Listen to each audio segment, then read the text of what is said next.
So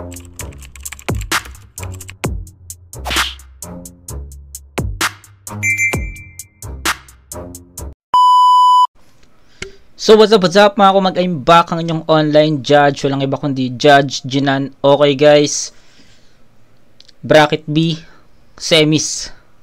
So kagabi na-review natin yung Batas Rapido na sa pagkakalam ko umabot yung review natin doon ng 1 hour mahigit, 'di ba? Ngayon yan, konting recap lang pala muna dun sa Batas vs Rapido. Para sa akin, no? Para sa akin, I'll go with Rapido doon. Sobrang dami nagre-request ng battle na yon. Sobrang dami nagsasabi na controversial. Kay Rapido daw yung panalo dapat. So, yun, naiintindihan ko na kayo guys. Kasi, based din sa, based din sa, tawag dito, sa panood ko, based sa absorption ko ng mga bara. Panoorin yung review ko doon para mas detailed yung marinig yung yung mga gusto kong ipunto at sabihin dito. Mas maraming mas maraming linya talaga na tumatak si Rapido doon. Mas pinakita ni Rapido na well-rounded MC siya compare kay Batas nung gabi na yon. Nung gabi lang naman na yon. Tsaka halatang-halata mo na sobrang pinaghandaan ni Rapido si Batas nung gabing yun. Kasi yun yung pinakamalinis at pinakamalakas na performance niya para sa akin. So yun. Pero what's done is done. No? Si Batas na yun nag-proceed sa finals. And he's waiting kung sino yung mga kalaban niya dito sa semifinals na re-reviewin natin sa bracket B. Chris Delano versus Mel Christ. So pareha silang may Chris sa pangalan, no? So asahan natin, no? Ako, perspective ko lang naman, asahan natin na baka may ganong angulo. Kasi yung mga battle MC, alam niyo naman, malaro yan sa pangalan, malaro yan sa salita. So sa mga ganitong klaseng common, no? Common kasi nila to eh.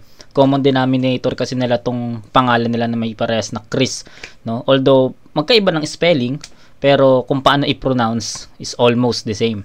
So I think magkakaroon ng angulo about dun sa Chris na pangalan. Tapos ano pa?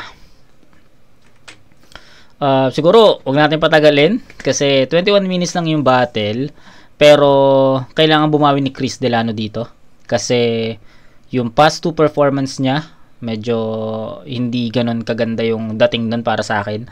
Yung laban niya kay Billy, nag-choke siya. Yung laban niya kay Nico, may mga stagger din siya. So sana maging malinis yung performance ni Delano dito against Mel Christ. Kay Mel Christ naman, ang ganda ng performance niya round 1, round 2 ng tournament, 'di ba? Sobrang linis, ang gaganda ng bitaw, ang gaganda ng delivery. So yun yung kailangan naman i-maintain ni Mel Christ against Chris Delano. So ayun lang yung masasabi ko. Tignan natin kung sino yung mananaig. Pareha sila ng silo para sa akin. Hindi tayo mahihirapan sa pag-judge nito kasi pareha sila ng estilo, pareha silang may pagka-technical. Depende na lang kung mag-iiba sila ng estilo para atakein ang kalaban nila, 'di ba? So 'yun. Chris Delano versus Mel Christ, isa buhay 2014 bracket B. Huwag natin patagalin to. Let's go. Pentos, pinili niya mauna si Chris Delano. Tig 2 minuto dapat. Judges, judge accordingly din kapag may lumampas sa time limits natin. Lalo-lalo na tournament to. Unang banat kay Chris Delano, pakinggan natin, oh. Patawarin sana ako ng Diyos sa mga magiging patama ko kay Kristo. Magkakasala na naman ako at mamalasing kay Kristo. Kaya Lord, patawad. Okay. Kung ang isip ko'y naging advance masyad. Kasasabi ko lang na baka may laro to sa Chris kasi parehas nga silang may Chris sa pangalan. So, galing. Magaling yung atake ni Chris Delano dito na Cristo tas Cristo. Ayos yun. Ayos yung laro niya doon. Kasala na naman ako at mamalasing kay Kristo. Kaya Lord, patawad. Kung ang isip ko'y naging advance para dito. Sa sobrang planado ng pagpatay ko kay Kristo, posibleng marinig to pag binakmask yung kanta ni Basilio. Si Kristo, ikaw ay walang awang papatayin, mama. Lasing ka ngayon, parang basag na salamin. Sa hinanda kong 100 bars, hindi ka napapalagpasin. Parang Damayan Calendar, Christ, wala ka ng dating. Kasi kahit katiting, hindi ka magaling kahit pilitin pa man. Huwag ka magpiling, di tayo magkasing, kaya tigilan mo yan. Pag ikaw ang nag-rap, shit, tinititigan ka lang. Pag ako na ang nag-rap, si Enigma, napapailing na naman. Tangin na. Liga. Tignan mo siya ng mabuti. Sa lakas ng punches, I can break a fist. Hindi mo kakayanin ng content, so just face it, bitch. Powerful ang bawat verse ko kay Christ. You can praise this shit. Sa sobrang convincing ng bawat lines, kaya ko mapamulat kahit 80 years. Pero may nagsabi pa sa akin, bro, magtipid ka sa verse mo, just save it, Chris. May finals pa. Ang sagot ko, hindi. I ain't saving shit. Hindi ko kailangan magtipid ng verse ko. Ayoko magpaka-basic, bitch.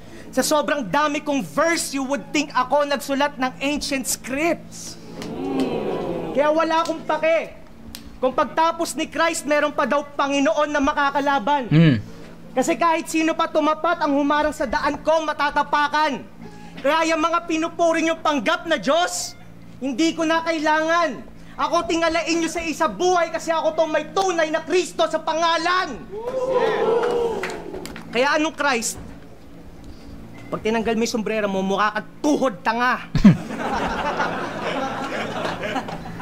Bonus round lang sa akin to, pakisabi kay Batas, tangina, susunod na siya! Time? Time mo ng banat kay Mel Christ, paigan natin! Okay, so maikli yun. Hindi ko alam kung bitin ba yun sa 2 minuto, pero para sa akin, medyo maikli yun. And sabi ko kanina sa insights natin, for sure, magkakaroon ng Christ or Cristo na mga angulo dito since parehas nga silang may ganon sa pangalan. Pero ang dating is para sa akin medyo sumobra ata yung paggamit ni Chris Delano sa ganong angulo or ganong reference kasi from start to finish ganun lang yung dun lang umikot yung ano niya, yung round 1 niya. About dun sa Kristo, Panginoon, si Batas, Mel Christ, diba? So, umikot lang dun. So, medyo hindi naging creative si Chris Delano sa pagkakataon na to. Pero, tignan natin sa 2 and 3. Meron pa naman. May chance pa naman makabawi si Chris Delano sa 2 and 3 sa pamamagitan ng pagbawi niya sa mga creative lines, no? Pero, dito, medyo, sobrang na-stretch lang yung angulo na ginamit niya from start to finish doon lang umikot So yun, Mel Christ, pakinggan natin dito. 2 minuto dapat. Yo! Ilang buwan ko rin itong hinintay para lang kumatay ulit. Ngayon wala na munang papapel, lahat ng kaagapay punit. Kung nakatingin ka na sunod-sunod na panalo, ngayon sa pagkatalo, kailangan mong masanay ulit. Kulang ka pa sa ensayo, talagang dihado si Chris Delano, kaya kailangan mong magsanay ulit. Dahil si Nico, Prosecutor Billy, at ikaw, kahit sino man sa inyo makalaban ko, wala akong pake. Dahil kayong tatlo, kayang-kaya kong pagsabayin. Para 3-in-1 na kape. At kahit anumang ihain, panis to sa akin. Pero chichibugin ko pa rin tong si Chris. Dahil para lang akong batang gutom sa kalsada. Lumalamon kahit panis. Kaya please, sa Tagalog Conference, wag mo na isiksik yung sarili mo dito. Bumabattle ka na rin ng Tagalog dahil wala pumapansin sa'yo sa English Conference, iho. Naparid ko yung laban mo kay Josh G. Nagpapakagangsta tong si Gago. Kahit hindi naman real. G, na 5-0 ka sa laban na yun. Ano bang nangyari? G, hindi mo naloko mga hurado kasi mga bara mong palyado matagal ng laos. G, kaya 5-0 ka din sa akin kahit magbakaawa ka at lumuhod para bang ako ang Diyos. G, at sa battle na yon, doon ko nakita kung gaano ka talaga kahina. Kaya wala akong pakialam kung ano man ang pinaglalaban mo. Talagang nakakahiya ka lang kung isipin. Kasi ikaw pa yung natalo kahit nag-joke yung kalaban mo. Pero eto pa, mas nakakahiya. Tinalo nito ni Twizy. Okay, so hindi ako makahabol dun sa reference ni Mel Christ kasi hindi ko pa napapanood yung battle na yun ni Chris. nakakahiya ka lang kung isipin. Kasi ikaw pa yung natalo kahit nag-joke yung kalaban mo. Pero eto pa, mas nakakahiya. Tinalo nito ni Twizy, yung Battle MC na galing KOTD.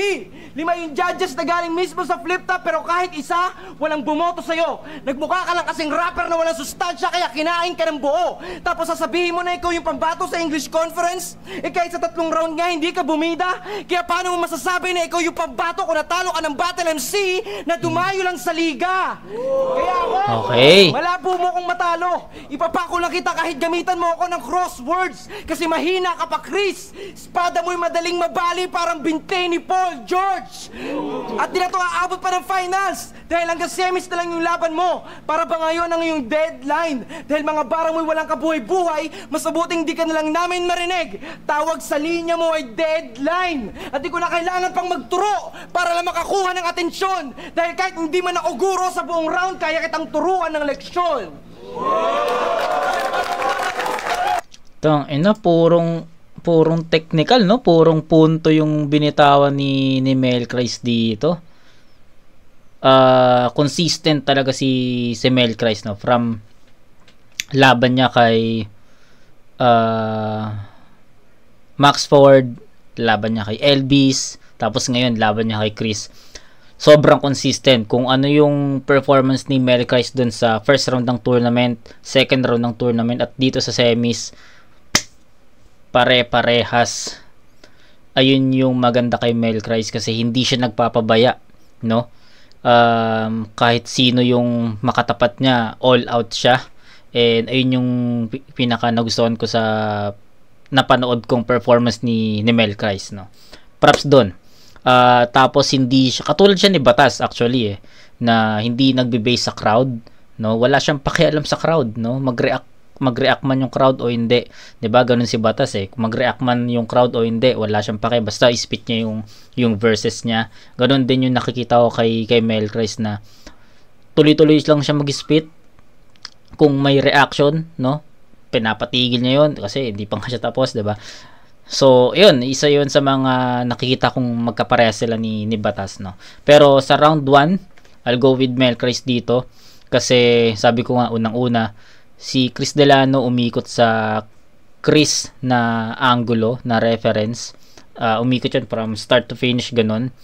Parang naging black and white, diba? Parang naging plain yung atake ni Chris Delano against Mel Christ sa round 1. Pagdating sa round 2,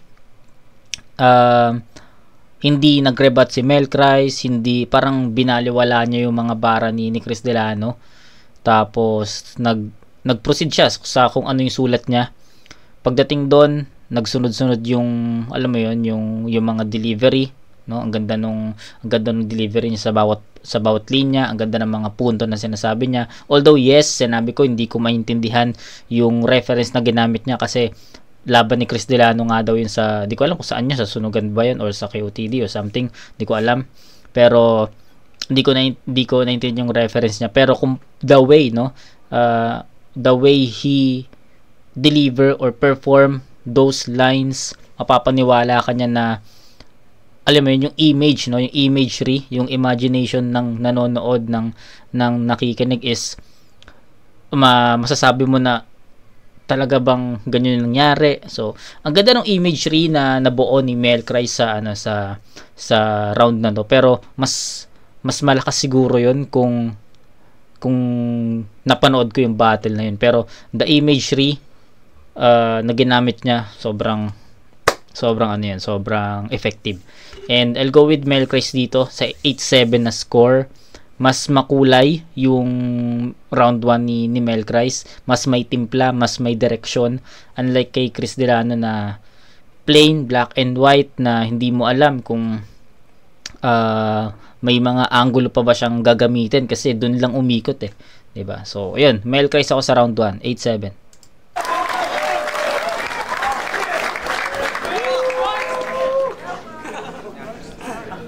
Ito, yung pagbagsak mo sa akin, di mo na alam kung saan ka pupulutin. Oo, hindi ko nga 42 pero ayun na nga, tangina, kayo ko pa rin kayong talunin. Pero ito, yung dalawang huling nakalaban mo, Sa sobrang dikit, muntik na masayang iyong pawis at dugo. Yung dalawang huling nakalaban ko, oo, nag-choke nga ako. Kasi nilamon ko ng buo. Kaya kung usapang pagsusulat lang, di mo kayang pumapel sa daan ko. Kaya Mel, tandaan mo, mabilis kumalat ang balita, isusunod ko lang si Mel sa tiyan ko. Okay. Okay. Alam ko sikreto mo. Yung malaki mo noo. Sa sobrang laki, I really can't define. Either meron kang hydrocephalus o nasapak ka lang sa noo ng 7 times.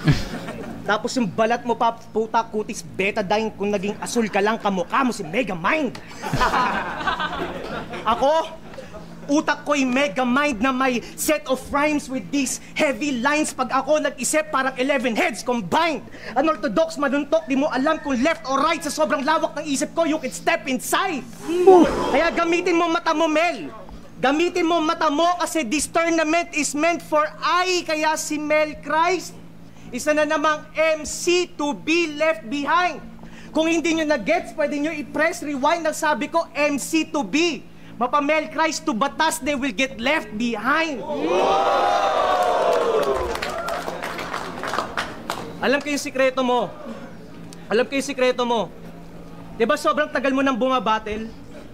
Laging meron kada taon. Pag nagkakaroon ng contest, sabak dito, sabak doon. Pero sa kakabattle mo, Mel, napag-iwanan ka na ng panahon. Napag-iwanan, parang ginawa mo sa asawa at anak mo ngayon.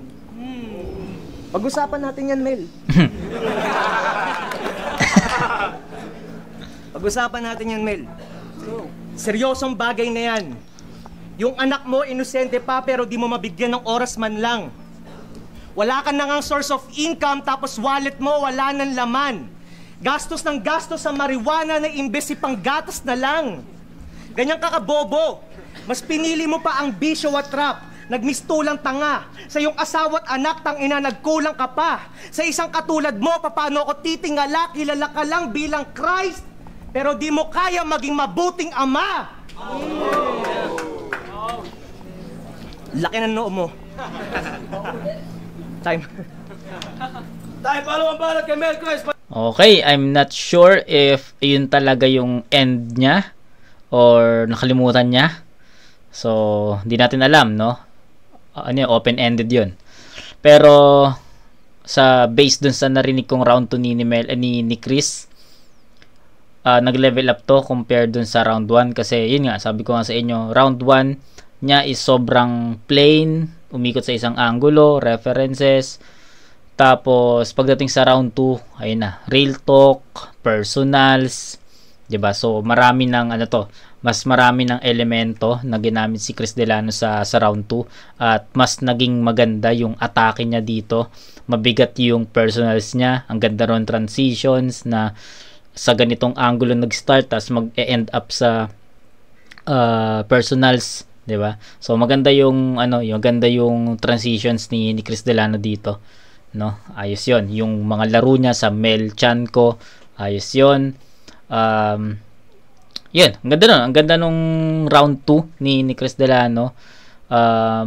Di hamak na mas malakas tong round 2 niya compare sa round 1. So, let's see kung paano ibabalik ni Mel Christ yun or kung mababalik ba ni Mel Christ yun. Na personal pa tong sigago. Tangina, at least nagpapakatunay to. Huwag mo akong pakialaman. Mas pakialaman mo yung buhay mo. MC name nito dati, Hallucinate. Tapos ngayon naging Chris Delano. Paano ba naman? Nung naging pokpok siya sa bato, naging idol niya si Chris Aquino. At ako'y mayado. Nakakatanggap pa rin to ng palakpak kahit si Chris puro lang angel. Tigilan mo ang paglipad kasi wala kang pakpak. Ilusyonado para ka si Chris Angel. Wala kang tunay na tapang kasi wala ka rin bayag, bro. Isa kang bakla para si Chris Sis. Wala akong ititira sa buong pagkatao mo kaya iiwanan kitang walang-wala para bang krisis. Pero hindi pa ako tapos. Isa rin tong kupal. Kulang na lang matres dahil si Chris, pusi. Para kang bibingkang malutong. Chris, P, wala ka sa LA kaya wala kang clips. Hindi ka makakashoot sa 3 round. Hindi ka si Chris. P, kaya malabo tong makascore sa akin kahit daanin pa natin sa ball game to. Paglalaruan lang kita sa court para paglaro ko sa first name mo. At kahit yung last, walang takas. Yung accent mo na sobrang arte, matuto ka magmahal sa sarili mong wika. At imbis na Pilipitin, ipuputulan na lang kita ng dila. Dahil sobrang ingay mo na gago, kaya dapat lang matanggal ang Delano. Sabi ko medyo maingay ka na gago, kaya dapat lang Dila. matanggal ang dila mo. Okay. May iwanan na sa tahimik ang diwa habang nilalakbay ko ang tugatog. Mapipilita ka Pilipitin ng dila kung gusto mo sumabay sa Tagalog. Ito'y parang ulat na sinasabi. Pagsambulat ko sa mensahe, bawat upak sa pag-uprak, ilong may bulak, higa sa morgue. Kasi bawat sukat ay importante. Sa panulat nakadepende. Bawat upak sa pag-uprak, taob sa utak na di kalibre. Kaya, meron lang akong tanong sa'yo. Bakit pag gustong-gusto mong makalaban si Batas? Tangina para lang bugaw na naghahanap ng away to. Oo, bugaw. Dahil sa kagustuhan niya makalaban si Batas, parang gusto mo na rin ipakantot sa kanya yung nanay mo. Okay. Patay. At kung bars lang din naman, kung tayong dalawa may nakakulong, ikaw nasa ordinaryong kulungan habang ako nakabartolina. Nagpapatunay lang na ang iyong bar supot pa habang ang aking bartolina.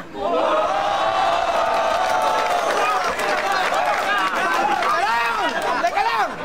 At kung sinusubukan mong patayan yung mga bara ko, makakatikim ka ngayon ng tagbalas. Malabo na nitong maabot ang kapalaran niya para pinaapir niyo si Dagul kay Benji Paras. Gagi, patay. Kasalanan na pumatay pero lalo ako lumakas dahil mga bara ko'y balasubas na makasalanan kaya parang kinalaban mo na rin si Barabas.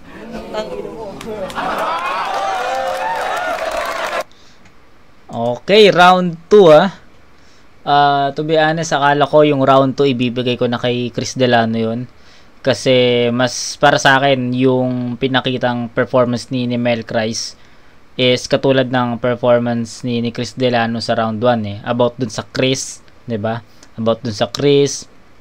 Tapos ayun, yung mga laro niya sa first name ni Chris, no? Chris Paul, Crispy, 'di ba? Crisis. Tapos naging predictable din si para sa akin, naging predictable siya dun sa mga early rounds niya dun sa early parts ng ng round 2 niya. So ang dami kong na-predict na mga lines doon na doon mag-end, doon magra-rhyme. So para sa akin hindi parang less points 'yon or hindi ganoon ka impressive yung dating nun sa akin. Pero yun, sabi ko habang nag-spit siya, sabi ko kay Chris Delano na yung round 2 kasi parang predicted nga yung napipredict ko nga yung mga lines na susunod or doon magra-rhyme. Tapos yung laro sa Chris, which is na nagawa na ni Chris Delano kanina sa round 1. So sabi ko, pag kung magtutuloy-tuloy ito, baka ibigay ko kay Chris Delano yung round 2, no? Kasi para sa akin, umangat talaga yung level at intensity ng round 2 ni Chris Delano. Pagdating sa second half ni Mel Christ, ayun na. Nag-iba na yung kwento, nag-iba na yung puwersa, nag-iba na yung intensity, nag-iba na yung energy.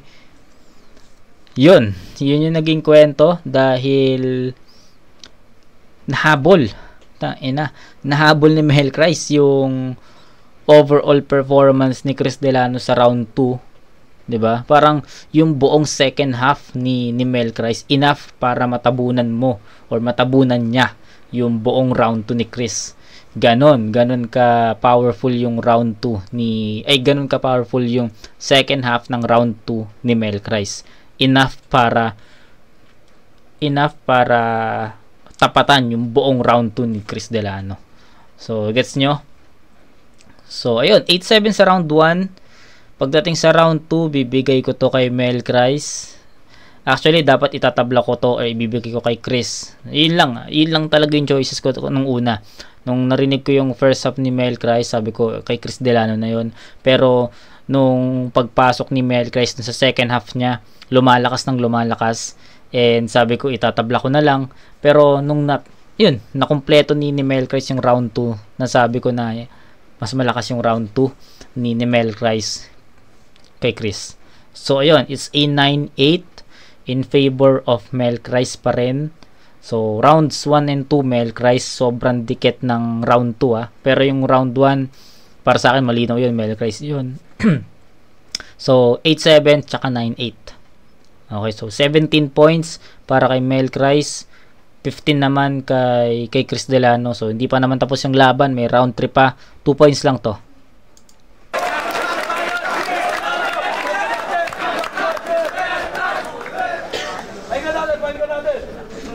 Masyado akong sharp kung umukit.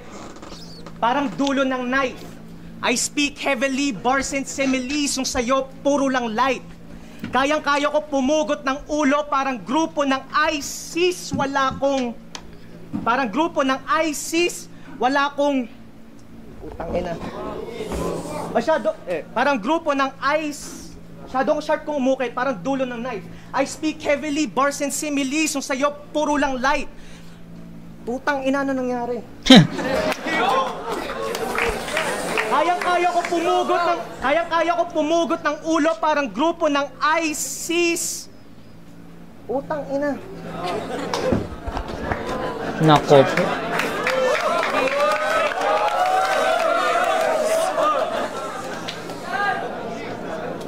Wala akong fear sa enemy, bars ko parang spear of destiny, lahat tago sa puso ni Christ.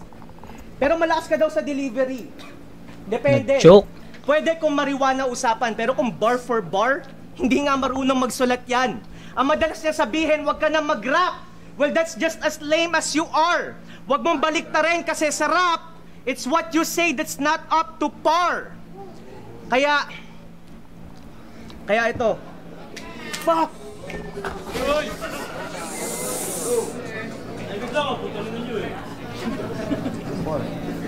Nag-joke.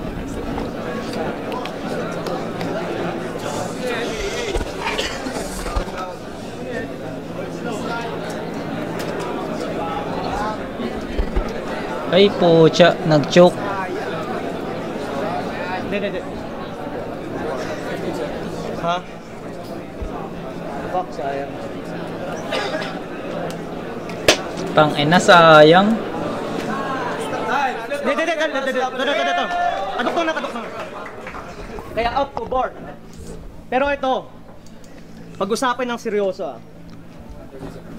Putang ina. Nalimutan ko na ng lane.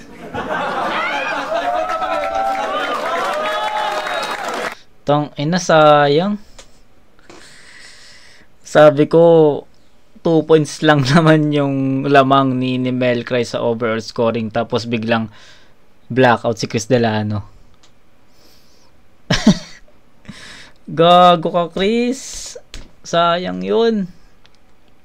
Sayang kasi ano na to biggest round na to sa battle na to, pero tangina, sayang yun. So yun, wala na. Formality round 3, malamang Mel Chris na yan, pero pakinggan pa rin natin.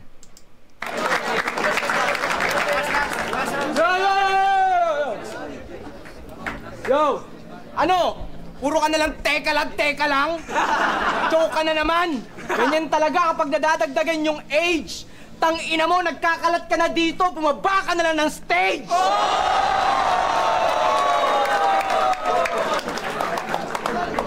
Ngayon, pinasok mo yung Tagalog Conference, sinisigurado kong sa bawat bitaw ko, ikaw ay mapapaaray. Basta't pakikinggan mo lang mabuti. Dahil 7 beses ko kayang gumawa sa paraan ng pagpatay. Masyado ka mapagbataas, pero kahit kailan hindi mo mapapantayan ang aking kapalaluan. Wala akong pinipili, kaya yung nanay at syota mo makakaranas din sa akin ng kahalayan. At kahit ako'y busog sa pagpatay, ultimo si kamatayan mabibigla sa aking katakawan. Dahil pag ako na ang nang-agaw ng buhay, walang makakapigil sa aking kapuotan. Mararamdaman mo ang aking kasakiman. Kahit sa laban na to ako ay nakaramdam ng katamaran. Pero pag nakuha ko ang mga boto ng mga hurado, sigurado na ako ay iyong kaiinggitan. Oh, alam kong hindi ko pa nakukuha yung linya. Palibasa, hindi sanay sa Tagalog Conference. Kaya malabo ka na talagang lumakas kahit lumakla ka ng 8 magic beans. Ay, hindi. Dahil sa pamamagitan ng Tagalog, kita pinatay sa paraan ng 7 deadly tama. sins. Tama nga ako, 7 deadly sins nga yun. Okay. So, akala ko mali ako dun sa 7 deadly sins, pero tama pala ako dun. So, yun, props sa atin dun. Kaya kung ako sa'yo, tumigil ka na lang sa pag-rap. Kasi isa ka lang din namang wannabe. O kaya magkulong ka na lang sa kwarto habang nanonood ka ng anime sa TV. At speaking of anime, ako yung Goku na nagkagibunshin Super Saiyan na Naruto. Bitbit ang aking bayag, wala Dragon Balls na ipapamumog ko sa'yo. Sa pulsa ka, Kamehameha, na may kasunod na Rasengan. Total mahilig ka mag-firing, ako Vash Stampede sa yung Trigun. Woo! Pero hindi pa ako, pero Ayos kulang yun. pa. Dahil kaya ko itong tiklopin ng aking kaliwat kanan parang kamay ni Zenki na may kuko ni Diva. Katumbas ko'y walong dragon kaya siguradong sunog to sa akin para Reka. Flame of Reka. Bawat suntok, pasok. Third round knockout, Malabaki, the grappler. Ultimo kaluluwa ko ay kayang pumalag sa'yo dahil ang aking ghost Fighter. Ano? Akala niyo siguro may panama to. Kahit ilang beses sumagot, siguradong hindi makakatama to. Talagang nakakaawa to. Kahit mag one hit sa fat joint, hindi pa rin makakatama to. Kahit ikaw mapapahanga ako. Dahil sa 3 round, bawat oras para sa trabaho nagpapatama to. Sige, ilabas niyo na lahat ng mga pera niyo. Alam niyo na kung saan kayo tataya. Kung sino mas sumugal sa akin, siguradong mapapatama ako. At kung hindi mo magagawa sumang-ayon, mapapasamba ka pa rin kay Mary Christ. Sa panalangin ka kumapit. At kung hindi ka marunong magdasal, mapapasign of the cross ka sa round 3. Parang 3 o'clock habit. Kaya bago pa matapos itong pukin ng inang Galing. putang inang pukin ng inang to, may sasabihin lang ako sa'yo. Pwede ba, Chris Delano, huwag ka nang mag-rap ng ina mo? Galing.